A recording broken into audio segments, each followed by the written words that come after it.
इधर मंच पे रहो, नीचे नहीं जाने का है। एसपी कहाँ है?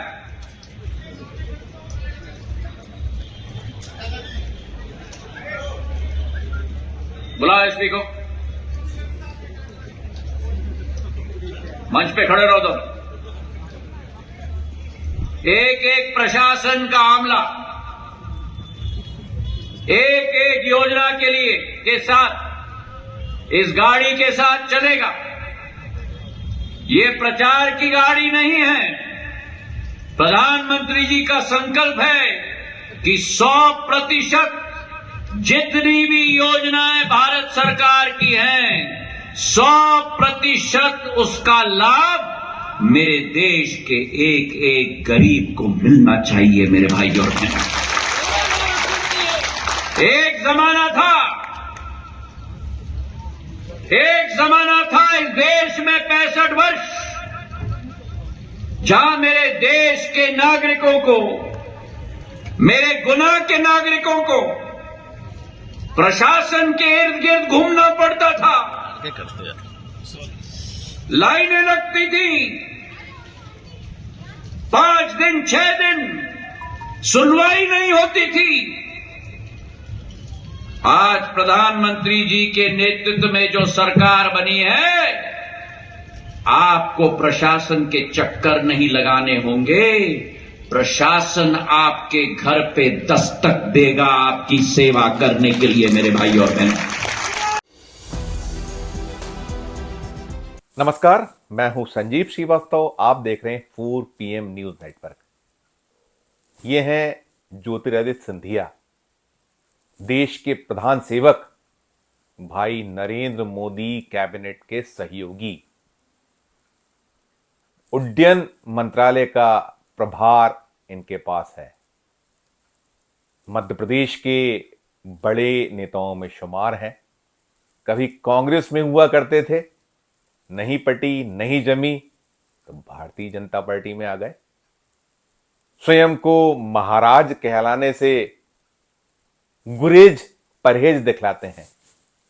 कहते हैं कि साधारण कार्यकर्ता हूं, और बीजेपी ने तो उन्हें अब महाराज नहीं रहने दिया है। लेकिन सिंधिया का अंदाज आज भी महाराजा कौन सा ही है। और खासकर जब वे गुना और शिवपुरी अपने पुराने निर्वाचन क्षेत्र में पहुंचते हैं तो कुछ इसी अंदाज में अधिकांशतः पेश आते हैं। और आपने ये जो वीडियो सुना, ये गुना का ही है, उसी गुना शिवपुरी का जहां की जनता ने 2019 के लोकसभा चुनाव में ज्योतिरादित्य सिंधिया को सिरे से खारिज कर दिया था। कांग्रेस के टिकट पर वे चुनाव लड़े थे और उनके अपने चुनावी साथी सहयोगी रहे एक ऐसे शख्स को भारतीय जनता पार्टी के टिकट पर चुनाव जितवा दिया था, जो सिंधिया के ऐसे ही अंदाज, ऐसे ही शैली से नाखुश होकर उनका साथ छोड़ गए थे। वो तो थी एक बात। सिंधिया आज प्रधान सेवक, देश के प्रधान सेवक, नरेंद्र मोदी जी के कैबिनेट के सहयोगी हैं, साथी हैं। और जब वो ऐसे पेश आए तो यही कहा गया कि उनमें कहीं वो सामंत जाग गया है, आत्मा आ गई है। अभी एक बार हम फिर से इस वीडियो को आपको दिखाते और सुनवाते हैं। इसे देखिए और सुनिए, और पूरा माजरा क्या है वो भी आपको सिलसिलेवार समझाते हैं, बताते हैं 4 PM के दर्शकों को कि सिंधिया इतने आग बगबूला आखिर क्यों हो रहे हैं, क्यों पटरी छोड़ रहे हैं, क्यों वो इस अंदाज में पेश आ रहे हैं। पहले एक बार और सुनिए सिंधिया के इस पूरे वीडियो को। इधर मंच पे रहो, नीचे नहीं जाने का है। एसपी कहाँ है?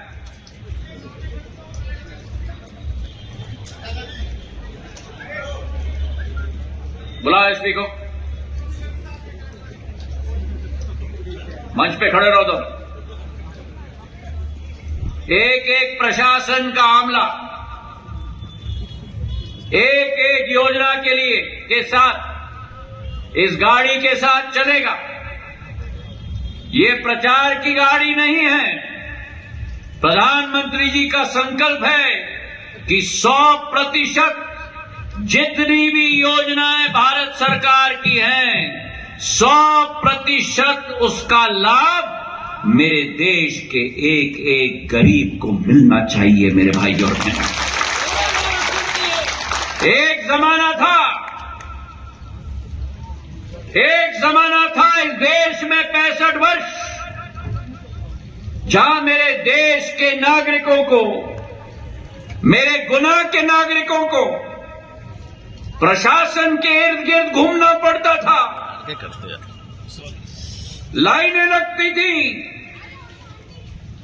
5 दिन 6 दिन सुनवाई नहीं होती थी। आज प्रधानमंत्री जी के नेतृत्व में जो सरकार बनी है, आपको प्रशासन के चक्कर नहीं लगाने होंगे। प्रशासन आपके घर पे दस्तक देगा आपकी सेवा करने के लिए। मेरे भाई और बहन, सुना आपने? ये वीडियो जमकर वायरल हुआ है और आरोप यही लग रहा है कि भले ही सिंधिया केंद्र में मंत्री हैं, लेकिन ऐसे जिसे वो डांट रहे हैं, फटकार रहे हैं, सरेआम बेइज्जत कर रहे हैं, वो भी कोई चलता फिरता राहगीर, कोई ऐसा नहीं है जिसको इस अंदाज में सरेआम भरी सभा में लज्जित किया जाए, अपमानित किया जाए। अब मैं बताता हूं कि माजरा क्या है। वे जैसे कह रहे हैं मंच पे ठहरो, वो कह रहे हैं गुना के कलेक्टर को, गुना के युवा कलेक्टर अमनवीर सिंह, भारतीय प्रशासनिक सेवा के मध्य प्रदेश कैडर के 2013 बैच के अधिकारी, कई जिलों में वे कलेक्टरी करके हाल ही में मध्य प्रदेश के नए मुख्यमंत्री मोहन यादव द्वारा गुना में पदस्थ किए गए। अब और मैं एक परत खोलता हूं, जिन्हें सिंधिया इस अंदाज में फटकार रहे हैं, डांट रहे हैं, लज्जित कर रहे हैं, अपमानित कर रहे हैं, वे मध्य प्रदेश के तत्कालीन मुख्य सचिव, जो अभी नवंबर में 2023 नवंबर में रिटायर हुए हैं, इकबाल सिंह बैस, उनके सुपुत्र हैं। अब आप कहेंगे कि क्या हुआ अगर वो इकबाल सिंह बैस मध्य प्रदेश के पूर्व मुख्य सचिव के सुपुत्र हैं, तो सुपुत्र होंगे, आईएएस हैं तो होंगे। सिंधिया फटकारने का अधिकार रखते हैं, जनप्रतिनिधि हैं, बेशक बेशक हक रखते हैं, लेकिन कहानी कुछ और है।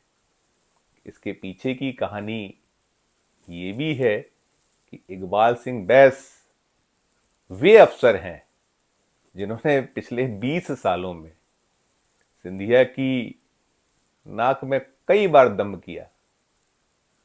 उन्हें कई महत्वपूर्ण पदों पर रहने का मध्य प्रदेश में अवसर मिला और शिवराज सिंह चौहान जब 2005 में मध्य प्रदेश के मुख्यमंत्री बनाए गए थे, उसके बाद कुछ ऐसी स्थिति बनी कि वे निरंतर प्राइम पोस्टिंग्स पाते रहे और एक समय यह भी आया कि शिवराज सरकार में उन्हें मुख्य सचिव बनाया गया। वे शिवराज सिंह चौहान के सचिव भी रहे, प्रमुख सचिव भी रहे, जो मुख्यमंत्री सचिवालय है। तो उन्हें एक कड़क मिजाज अफसर, एक अलग तरह का अधिकारी माना जाता रहा। उन्हें शिवराज का संकट मोचक भी माना गया और इकबाल सिंह बैस ने पूरे ठप्पे से, पूरे रुतबे से अपनी पूरी नौकरी की और शायद यही वजह है कि उन्हें मध्य प्रदेश के मुख्य सचिव पद पर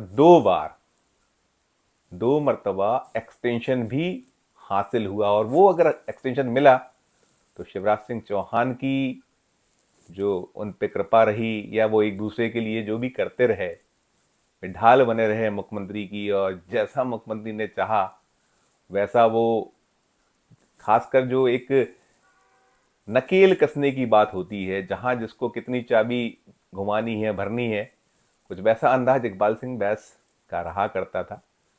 और एक कभी ऐसा भी दौर था जब दिग्विजय सिंह मध्य प्रदेश के मुख्यमंत्री थे, उस दौर में भी काफी बेहतर पदस्थापनाएं इकबाल सिंह बैस के पास रही। वो भोपाल के कलेक्टर बनाए गए और भी कई ऐसे महत्वपूर्ण पदों पर उनकी पदस्थापना दिग्विजय सिंह के समय हुई थी। और दिग्विजय सिंह का भी उन्हें बहुत निकटस्थ अफसर माना जाता था एक जमाने में। लेकिन अफसर तो अफसर है, जैसी सरकार है, जो दल है, उसके अनुरूप काम करना अफसर की एक बाध्यता है। लेकिन अब ये पूरा का पूरा मसला इसमें और भी है कि जो कुछ इकबाल सिंह बैस ने सिंधिया को लेकर जो रवैया रहा उनका, कि और उसमें रवैये के पीछे वही है कि सरकार जो चाहती है वैसा किया जाता है और वही कुछ शायद करते रहे होंगे।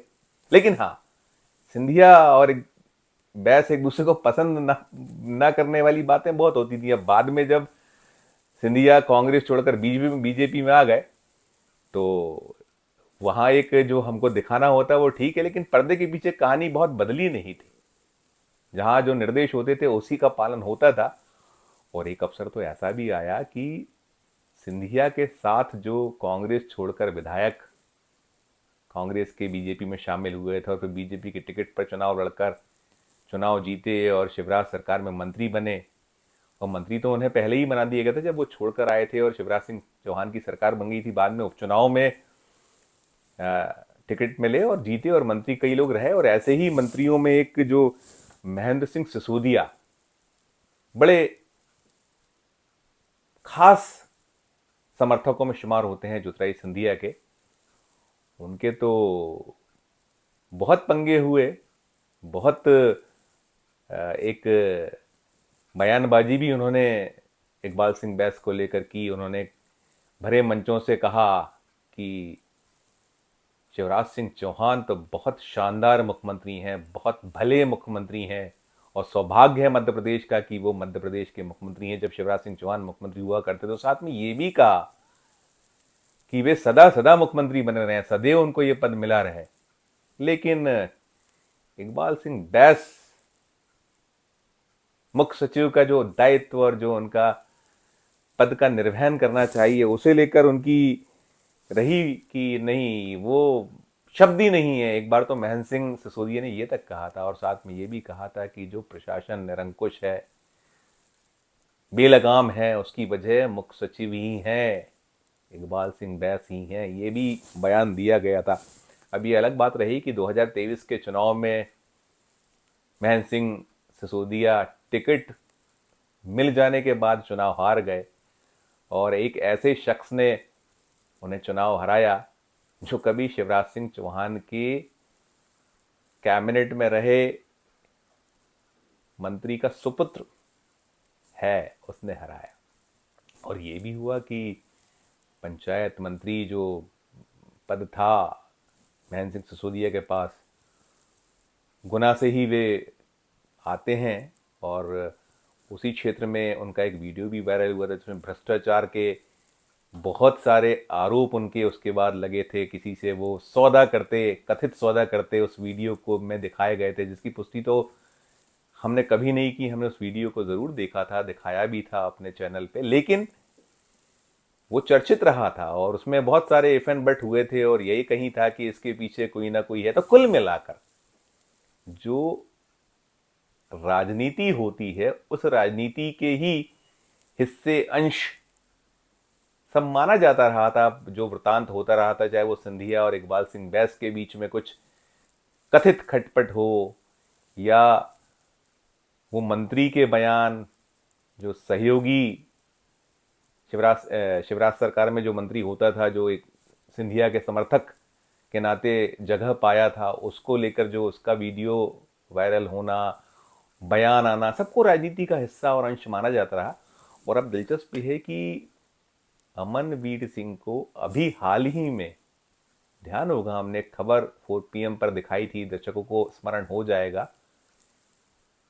मोहन यादव के मुख्यमंत्री पद संभालने के कुछ दिन बाद, करीब एक पखवाड़े के बाद गुना में एक बद हादसा हुआ था। उसमें 13 लोग मारे गए थे, 13 लोग जिंदा जल गए थे और बड़ी उसकी रिपोर्ट पूरे देश में हुई थी उस खबर की। और काफी जो स्थानीय प्रशासन अमले उस पर उंगलियां उठी थी और जो मध्य प्रदेश के मुख्यमंत्री मोहन यादव उन्होंने तत्काल प्रभाव से गुना के कलेक्टर हटा दिया था। जो उस समय के कलेक्टर थे मिस्टर राठी, तरुण राठी, उनको हटाया था। एसपी की छुट्टी की थी, परिवहन विभाग के कई अफसर बदले थे और इन्हीं बदलाव के बीच पूर्व मुख्य सचिव इकबाल सिंह बेटे की पोस्टिंग, अमनवीर सिंह की पोस्टिंग गुना की गई थी। 30 दिसंबर को उन्होंने पदभार संभाला था और 2-3 दिन बाद उनकी कुछ तबीयत भी नासाज हुई थी। वे ग्वालियर में आईसीयू में एडमिट रहे थे। कुल मिलाकर जो कुछ था सब चलता रहा था और इस सब चलने के बीच ये जो ताज़ा वीडियो वायरल हुआ है ज्योतिरादित्य सिंधिया का, तो इस वीडियो को पूरा जो घटनाक्रम है पिछले 1.5 दशक 2 दशक का, चाहे वो कांग्रेस में रहते शिवराज से कहीं अदावत होना, वो भी एक दृश्य था कि माफ करो महाराज, फिर शिवराज, और बाद में ऐसा हुआ कि शिवराज और महाराज साथ साथ।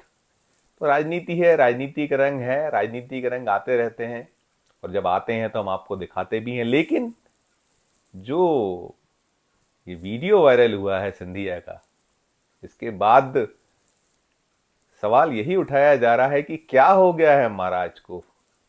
उनमें ये सामंती जो अंदाज है, कैसे, क्या, क्यों, कहां की पीड़ा है, कौन सी पीड़ा है। पूर्व मुख्यमंत्री शिवराज सिंह चौहान की भी पीड़ा अभी कई बार देखने को मिली, कुछ वैसी ही पीड़ा अभी इस वीडियो में कहीं नजर आती है।